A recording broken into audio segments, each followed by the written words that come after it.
Le Regelbo 501 est un bunker conçu pour abriter un groupe de combat, soit 10 soldats. Ces hommes sont regroupés dans un même local, servant à la fois de dortoir et de lieu de vie. Le 501 fait partie des ouvrages de première génération, construits sur le mur de l'Atlantique pour abriter du personnel. Ne disposant pas de postes de défense rapprochés, le 501 est souvent relié par des tranchées bétonnées, ou non, à des ouvrages de type Tobruk. On accède à l'entrée par un escalier bétonné.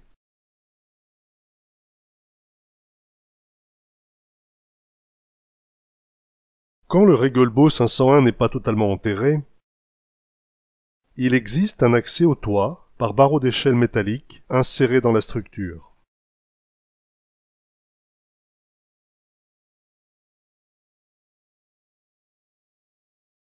Découvrons ensemble l'organisation intérieure d'un Regelbo 501.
L'entrée est fermée par une grille, modèle 491 P2 en façade.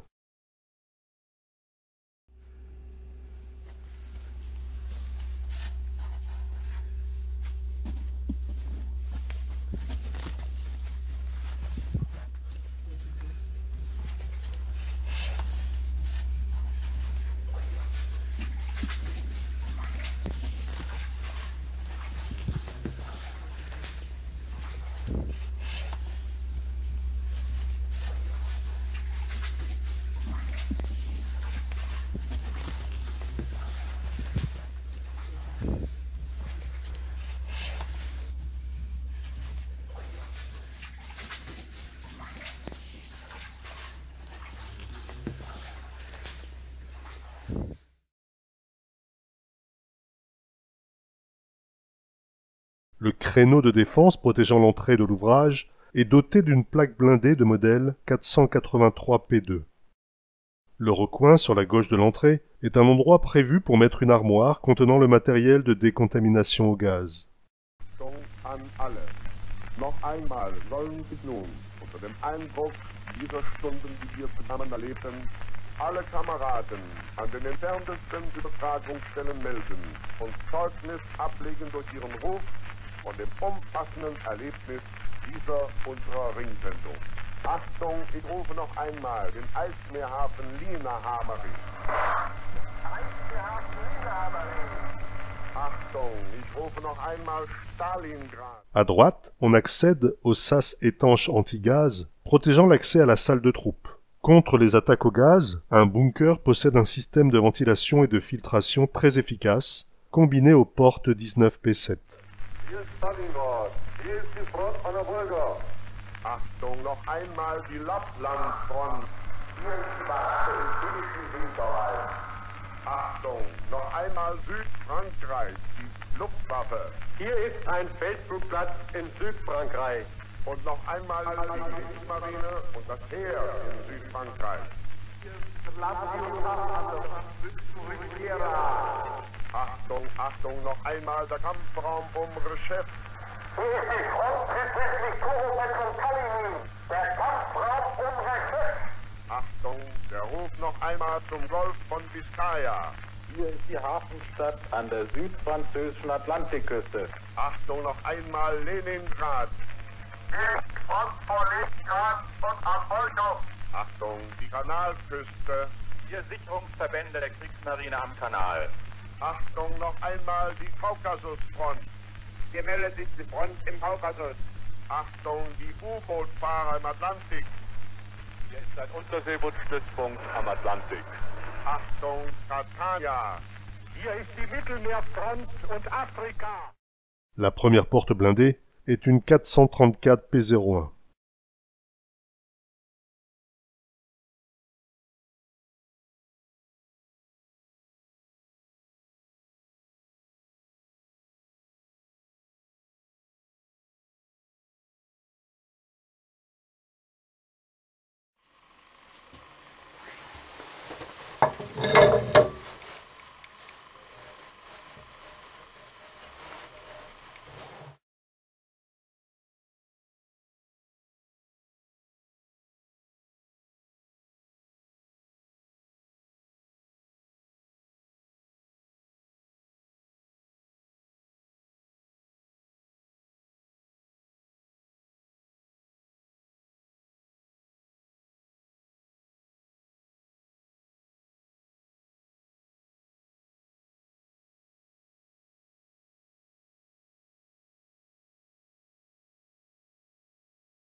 Entre les deux portes blindées délimitant le sas, on peut parfois trouver un marquage qui rappelle la conduite à tenir en cas d'alarme au gaz. Bei Gasgefahr Gasalarm sowie beim Lüften und Schießen sind die mit roten Ring gekennzeichneten Türen zu schließen. Que l'on peut traduire par « En cas d'alarme de gaz dangereux ou pendant l'aération et la mise en marche de la ventilation, les portes marquées d'un anneau rouge doivent être fermées. » Dans le sas anti-gaz se trouve un clapet de surpression à contrepoids.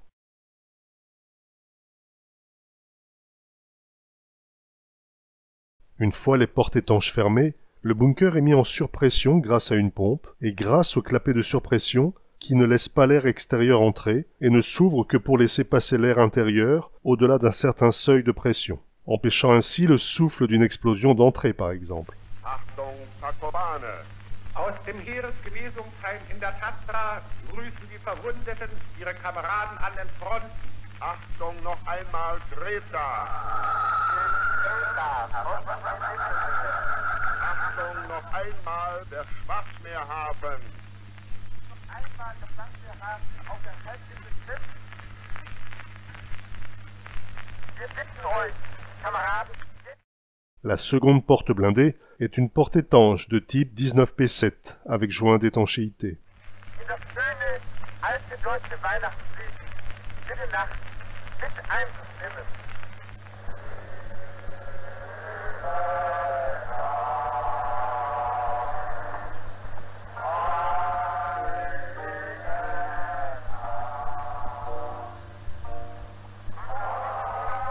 Diesem spontanen Wunsch unserer Kameraden Bernd, Brunsten und Süden am Schwarzmeer schließen sich nun alle Stationen an.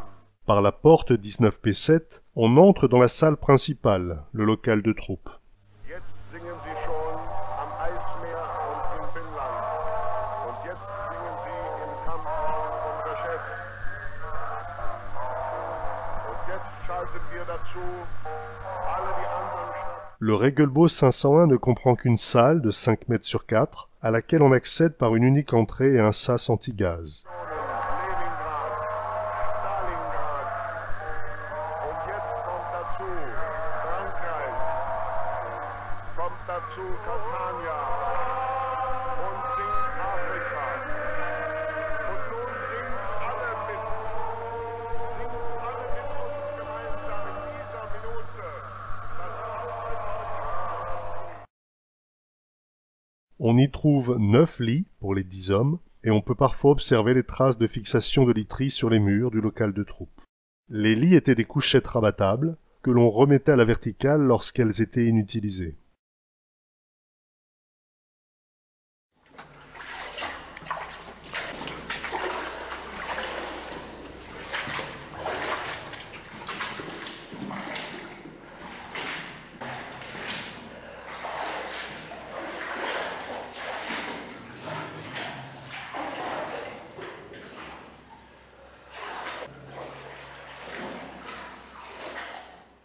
Les équipements classiques de la salle de vie intérieure de la chambrée, que sont le système de ventilation, le poêle de forteresse et l'arrivée du câblage de communication, sont habituellement alignés sur le mur faisant face à l'entrée du bunker. Mais ce n'est pas toujours le cas, et les variations sont fréquentes.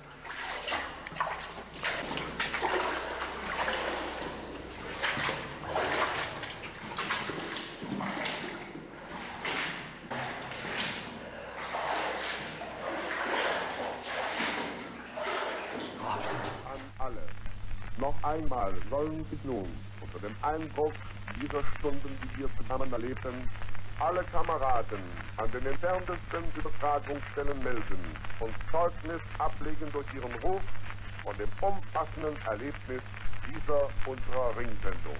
Achtung, ich rufe noch einmal den Eismeerhafen Lina-Hammering.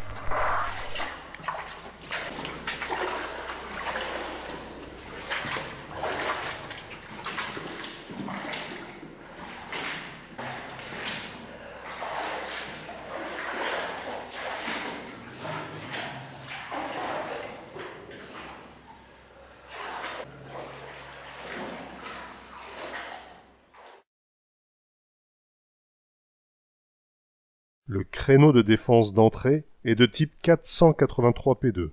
Côté chambrée, il est parfois surmonté d'une inscription conseillant de fermer le créneau en cas d'attaque au gaz, ou bien lorsque la lumière est allumée. Bei brennendem Licht Scharte schließen. Les créneaux de défense de bunker sont des ouvertures blindées dans les murs, qui donnent soit vers l'entrée, soit dans l'alignement du couloir de l'entrée. Le soldat de faction à l'intérieur du Regelbo 501 ouvre le volet blindé, mitraille l'intrus et referme.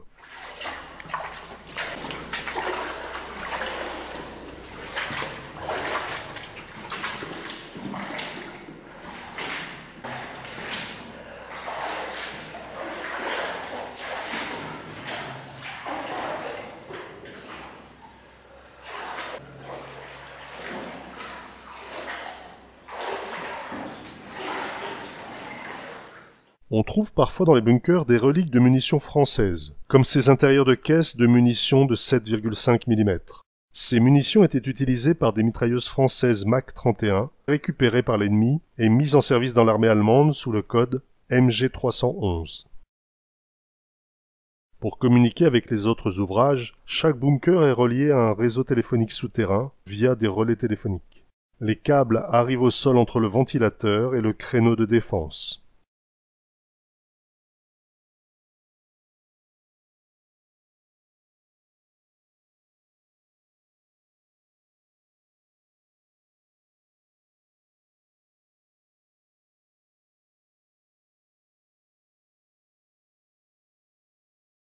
Concernant la ventilation, le renouvellement de l'air se fait par un ventilateur HES 1,2.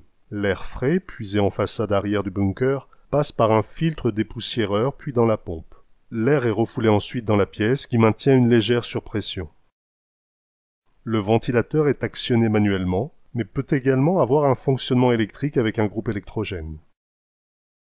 En cas d'attaque au gaz, un filtre spécifique est rajouté sur le montage.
Le montage des filtres et de la pompe repose sur un support de ventilation.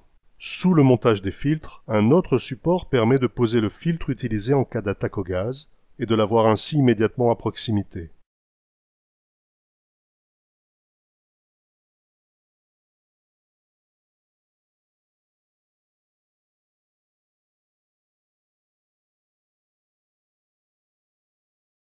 À proximité du système de ventilation, une inscription rappelle la marche à suivre en cas d'alerte au gaz, Bei Gasgefahr Verbindungsstück mit roten Ring herausnehmen und Raumfilter einschrauben. que l'on peut traduire par « En cas de risque au gaz, débranchez le raccord avec l'anneau rouge et vissez le filtre de neutralisation des gaz. »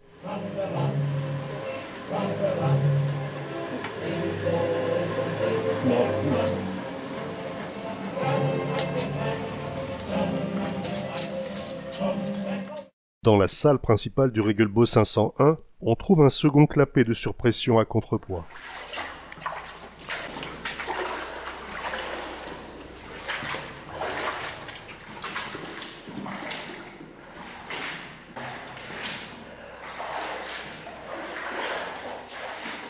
Dans la salle de vie intérieure de la chambrée, on trouve un poêle de forteresse, soit contre le mur où se trouve le créneau de défense, soit au centre de la pièce. Le raccordement au conduit de fumée comporte deux orifices, un pour l'évacuation de la fumée et le second pour la purge éventuelle d'éléments obstruant le conduit. La sortie du conduit de fumée est placée en dessus de façade. La tuyauterie est conçue de telle sorte que si l'ennemi veut envoyer une grenade dans le conduit, celle-ci tombera vers l'extérieur et explosera dehors.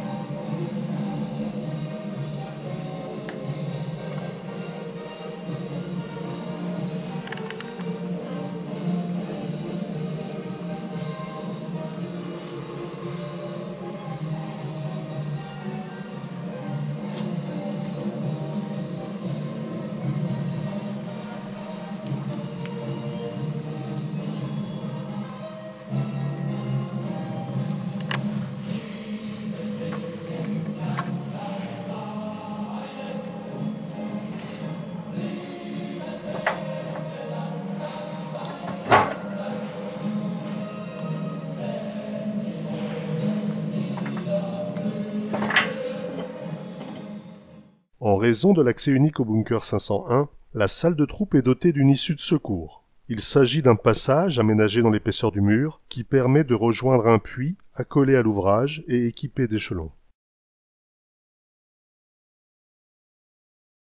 Le couloir d'accès au puits mesure 60 cm de large pour 80 cm de haut.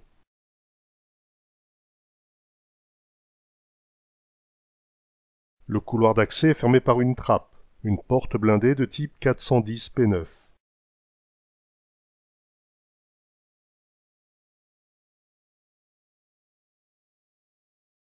La plupart du temps, l'accès au couloir est au ras du sol, mais il peut être à une hauteur d'1 mètre environ.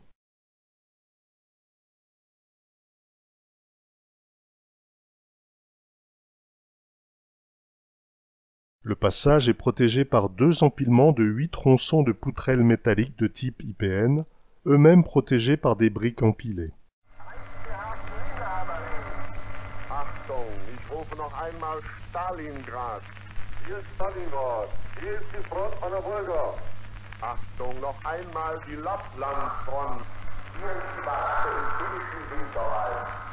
Achtung, noch einmal Südfrankreich, die Luftwaffe. Hier ist ein Feldflugplatz in Südfrankreich. Und noch einmal die Kriegsmarine und das Heer in Südfrankreich. Achtung, Achtung, noch einmal der Kampfraum um Reshef. Ces empilements de tronçons de poutrelles métalliques protègent l'accès au puits, qui est rempli de terre ou de gravats, qui seront vidés à l'intérieur du bunker en cas de nécessité de sortie par le puits de secours.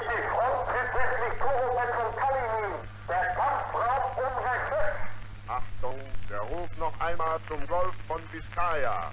Hier ist die Hafenstadt an der südfranzösischen Atlantikküste. Achtung, noch einmal Leningrad.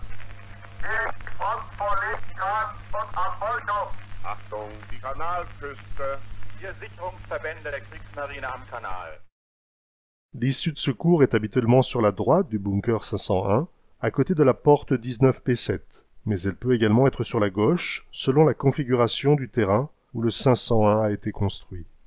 Achtung, noch einmal die Kaukasusfront. Hier meldet sich die Front im Kaukasus. Achtung, die U-Boot-Fahrer im Atlantik. Hier ist ein Unterseebootstützpunkt am Atlantik. Achtung, Catania. Hier ist die Mittelmeerfront und Afrika. Achtung, Tacobane. Aus dem Heeresgenesungsheim in der Tatra grüßen die Verwundeten ihre Kameraden an den Fronten. Achtung, noch einmal Kreta. Achtung, noch einmal der Schwarzmeerhafen. Einmal das Landwehrhafen auf der Halbinsel Schiff. Wir bitten euch, Kameraden, jetzt in das schöne, alte deutsche Weihnachtslied Stille Nacht mit einzustimmen.